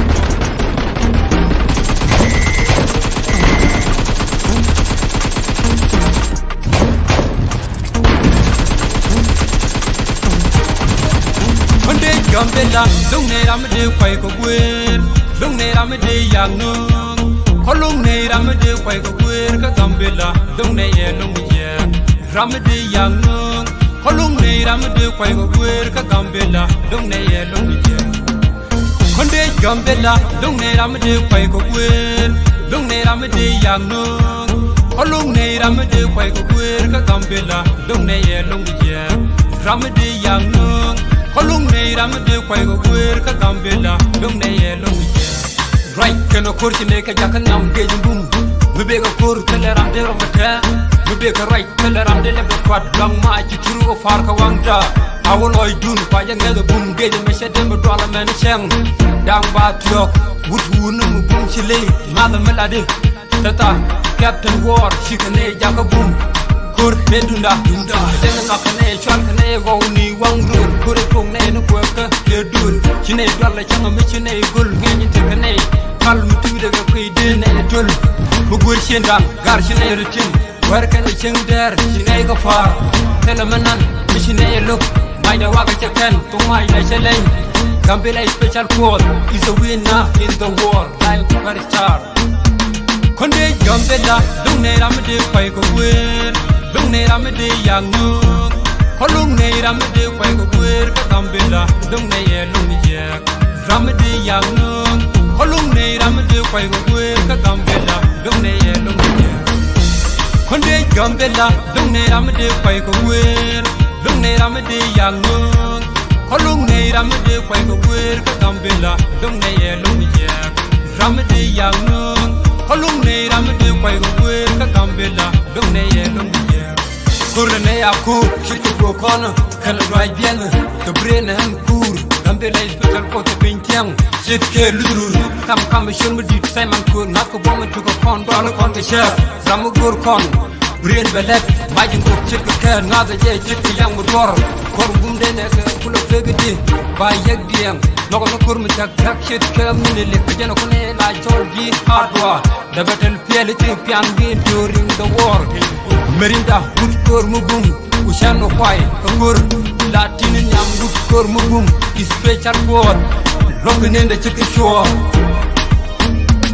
konde gambela dung ne ram de kwai ko wer dung ne ram de yang nung kolung ne ram de kwai ko wer ka gambela dung ne ye lung ye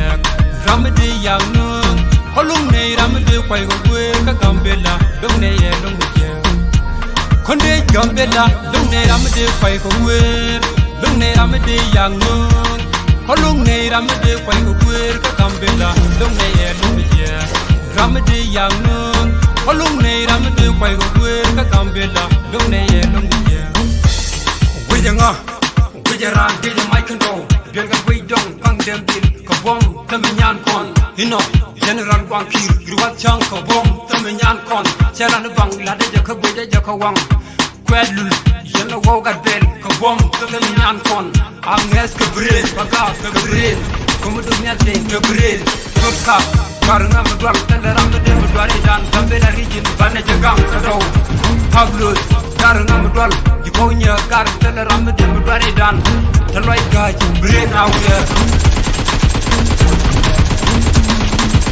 konde gambela long ne ram de kwai ko kwen long ne ram de yang nung kolung ne ram de kwai ko kwen ka gambela long ne ye long ye ram de yang nung kolung ne ram de kwai ko kwen ka gambela long ne ye long ye konde gambela long ne ram de kwai ko kwen long ne ram de yang nung kolung ne ram de kwai ko kwen ka gambela long ne ye long ye ram de yang nung kolung ne ram de kwai ko kwen ka gambela long ne ye long ye get straight to the world blue Simon my name like superstar